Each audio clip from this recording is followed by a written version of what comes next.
नमस्कार, आप देख रहे हैं बिस्तक और मैं हूं आपके साथ श्रेया ठाकुर। हिसाब किताब के नए एपिसोड में एक बार फिर से आप सभी का बहुत स्वागत है। और आज इस एपिसोड में हम चर्चा करने वाले हैं बिटकॉइन के ऊपर। बिटकॉइन का जादू फिर से चल गया है। दूसरे एसेट क्लास के मुकाबले बिटकॉइन का प्रदर्शन, परफॉर्मेंस जो है वो जोरदार रहा है। एक साल में बिटकॉइन ने निवेशकों को 250% से ज्यादा का रिटर्न दिया है। अगर मैं इसे आसान भाषा में आपको समझाऊं तो एक साल पहले अगर किसी निवेशक ने बिटकॉइन में 1 लाख रुपए लगाए होते तो आज करीब 3,50,000 रुपए बन जाते। बिटकॉइन ने हाल ही में $70,000 का ऑल टाइम हाई भी बनाया है। अभी भी करीब इसी स्तर पे वो ट्रेड कर रहा है। लेकिन सवाल इस बात का कि अचानक बिटकॉइन में तेजी की वजह क्या है, इसका भविष्य क्या होगा।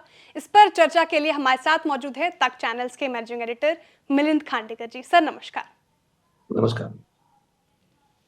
सर, सबसे पहला सवाल तो यही बनता है कि बिटकॉइन में हमने देखा कि हालिया महीनों में गजब की तेजी देखी गई। इसके पीछे की बड़ी वजह क्या है सर?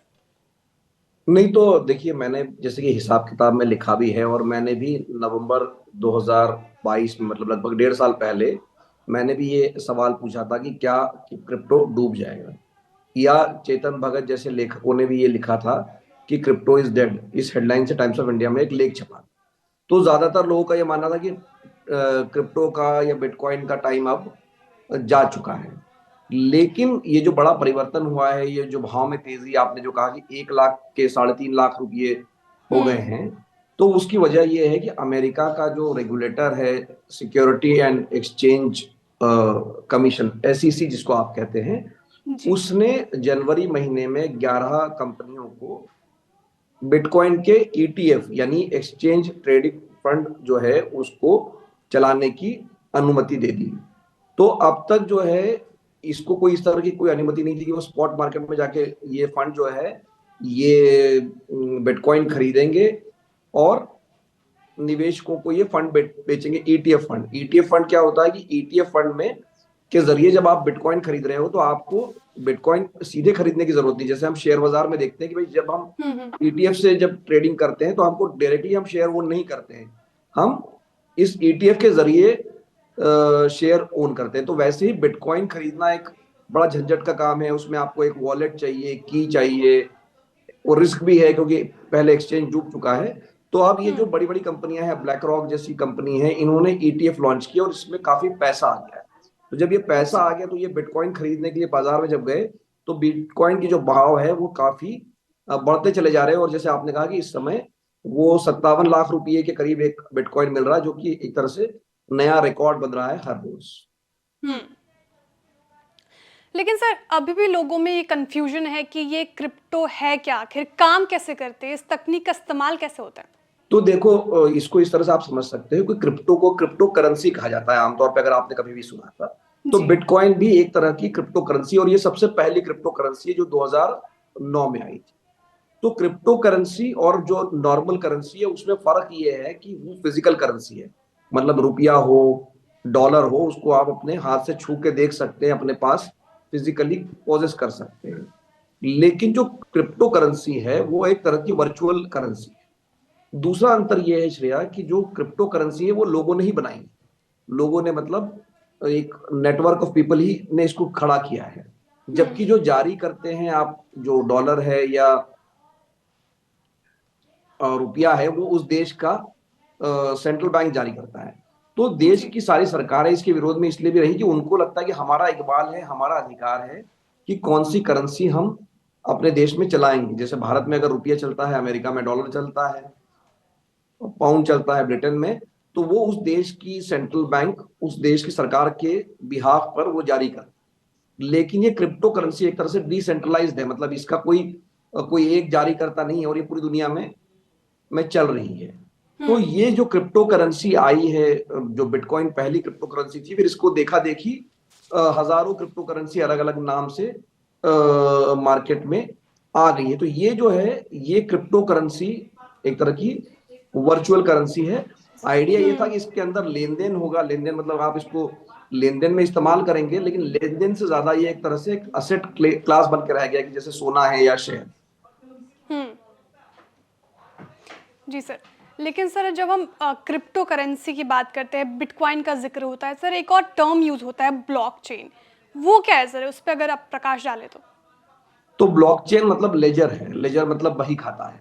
जैसे कि मान लीजिए जब आप लेन देन करते हैं, अपने अकाउंट से रुपया किसी और के अकाउंट में भेजते हैं, तो जी। उसमें एक जो इंटरमीडिएटरी या बिचौलिया जो होता है वो बैंक होता है, जो आपके पैसे इस खाते से उस खाते में ट्रांसफर करता है।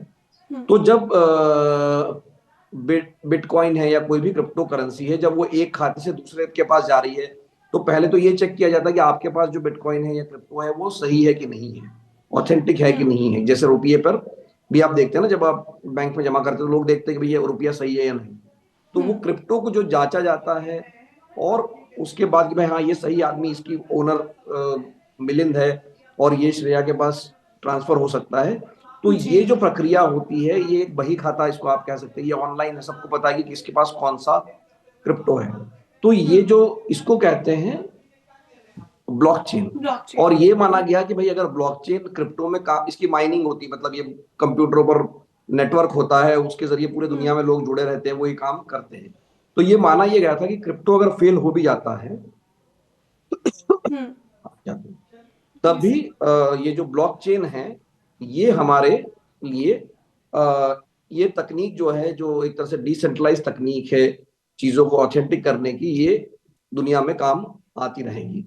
तो मैंने आपको बताया कि क्रिप्टो क्या है और हम्म। ब्लॉकचेन क्या है। ब्लॉकचेन के। लेकिन सर अभी तो इसमें तेज़ी देखी जा रही है, क्रिप्टो में, बिटकॉइन में लोग ट्रेड भी कर रहे हैं काफ़ी। लेकिन 2022 की अगर मैं बात करूं सर, तो लोगों ने कहा कि क्रिप्टो इज़ डेड। उस पर क्या कहना चाहेंगे आप? नहीं, तो ये क्यों जो कहा लोगों ने ऐसा? 2022 जी। में ये भावना बनी थी कि क्रिप्टो इज डेड, हम्म। तो पहले तो ये समझ लीजिए कि क्रिप्टो जिंदा क्यों हो पाता। तो हम्म। जब कोरोना वायरस हुआ, दुनिया भर में लॉकडाउन हुआ, तो फिर से लगा कि भाई ये जो सरकारी तंत्र से जो करेंसी है ये बड़ी रिलायबल नहीं है। और एक तरह से इसमें काफी लोगों ने रुचि दिखाई, क्रिप्टो करेंसी में। सारी जो डिजिटल चीजें थी, ऑनलाइन चीजें थी, उसमें 2020 के बाद तेजी थी। तो ये हम्म। तेजी देखने मिली क्रिप्टो में भी। भारत में भी लोगों ने निवेश किया, अमेरिका में भी किया, पूरी दुनिया में किया। तो इस बीच में क्या हुआ कि 2022 से जब ब्याज दरें बढ़ने लग गई, तब लोगों ने ये सोचा कि भाई इसमें तो बहुत ज्यादा रिस्क है। मतलब ये रिस्क की एसेट जो होती है, उसमें जब जब जब ब्याज दरें कम होती है, मतलब पैसा सस्ता होता है या डॉलर जब सस्ता हम्म। होता है आपके पास लेना, तब हम्म। लोग रिस्क लेने के लिए राजी हो जाते हैं। लेकिन जैसे ही रुपया या डॉलर ब्याज दर बढ़ने की वजह से महंगा हो गया, तो लोगों ने ये क्रिप्टो जैसी जो रिस्की एसेट्स है उसमें पैसे लगाने में हिचकने लग गए। इस जी। बीच में एक और जो स्कैम हुआ, एक जो बड़ा कांड हो गया, वो ये था कि एक FTX नाम का बड़ा क्रिप्टो एक्सचेंज था दुनिया में, अमेरिका में, वो डूब गया।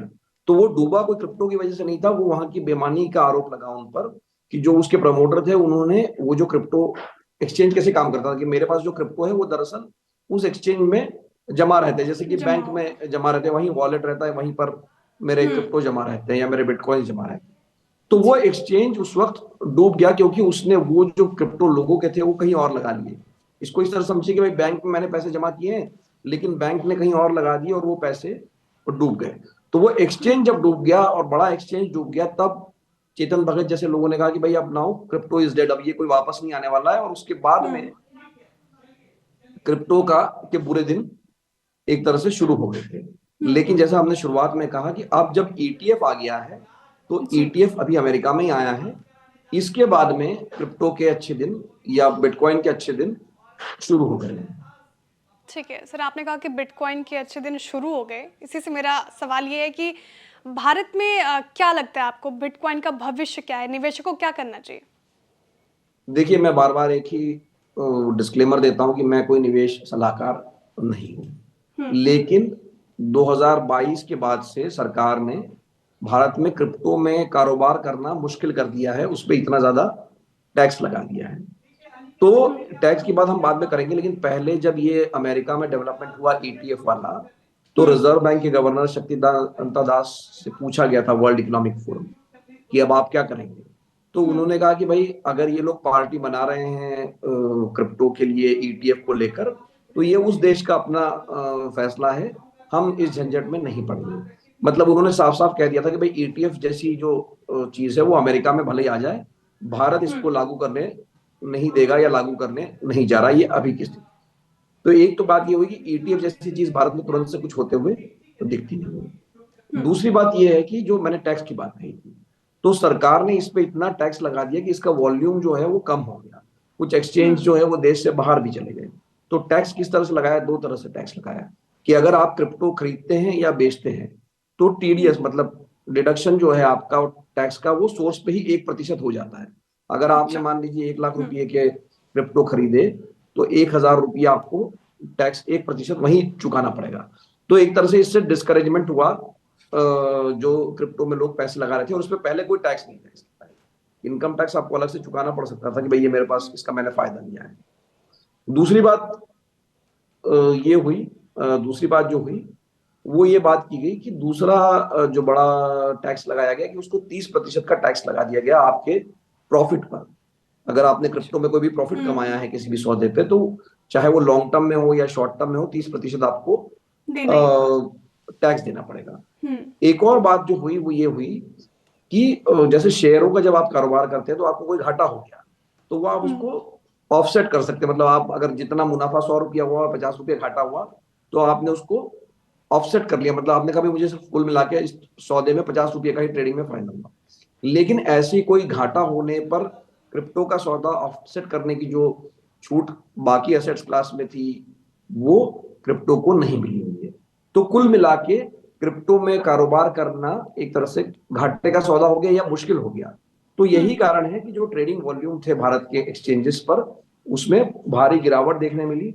हालांकि अभी जो मैंने जिक्र किया है हिंदू बिजनेस लाइन की एक रिपोर्ट का कि जी। जब से जनवरी में ये अमेरिका में हलचल हुई है तो भारत में भी ट्रेडिंग वॉल्यूम धीरे धीरे बढ़ रहे हैं। बढ़ रहा है। मतलब लोगों की रुचि क्रिप्टो करेंसी में बढ़ बढ़ रही रही है। है फिर से। ये मैं, लेकिन मैंने जैसे शुरुआत में भी कहा कि मैं कोई निवेश का सलाहकार नहीं हूं।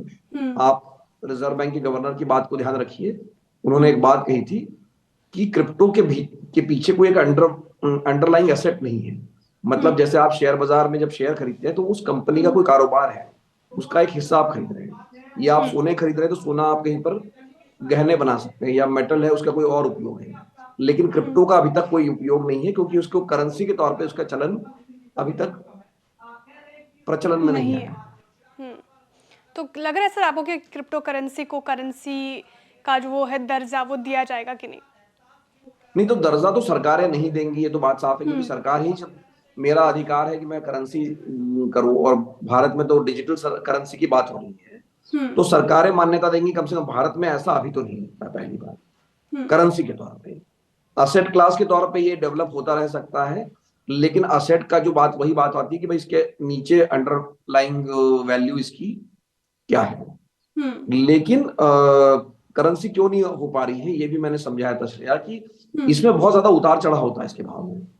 आज एक बिटकॉइन 56-57 लाख का है, पता चला कल गिर के वो अचानक से 40 लाख पे पहुंच जाएगा। तो ये बहुत ज्यादा फ्लक्चुएशन होता है। तो जब आप रिजर्व बैंक का रुपया 100 रुपया खरीदने के लिए कहीं जाते हैं तो उसकी कीमत कल भी, इन्फ्लेशन आप छोड़ दीजिए, लेकिन फिर भी वो ऐसा नहीं होता कि उस 100 रुपये की कीमत कल को 90 रुपये होगी। वो 100 रुपये ही रहती है। आज भी 100 रुपये है, कल भी यही 100 रुपये ही होगी। वस्तुओं के दाम घट बढ़ सकते हैं लेकिन करेंसी के दाम कभी घटते बढ़ते नहीं है। अब क्या हो रहा है कि ये जो बिटकॉइन है, जब आपने अगर कोई चीज खरीद ली किसी से, आपने बिटकॉइन 2 बिटकॉइन दिए, एक मकान खरीदा, और पता चला कि जी बिटकॉइन के दाम आधे रह गए, तो घाटा होता है। तो ये कोई रिस्क लेना नहीं चाहता इसमें ट्रेडिंग करने के लिए। तो ये माना जा रहा है कि एक असेट क्लास बनकर ये उभर सकता है क्योंकि ये ईटीएफ इसमें निवेश करेंगे, और चूंकि ईटीएफ में पैसे आ रहे हैं तो वो पैसे बिटकॉइन के पीछे भागेंगे और इससे बिटकॉइन के भाव बढ़ सकते हैं। लेकिन जैसे मैंने कहा ना कि इसका जो करेंसी के तौर पे अभी भी उपयोग चलन में आता नहीं। हुआ दिखाई नहीं देता है, कम से कम भारत देश के लिए।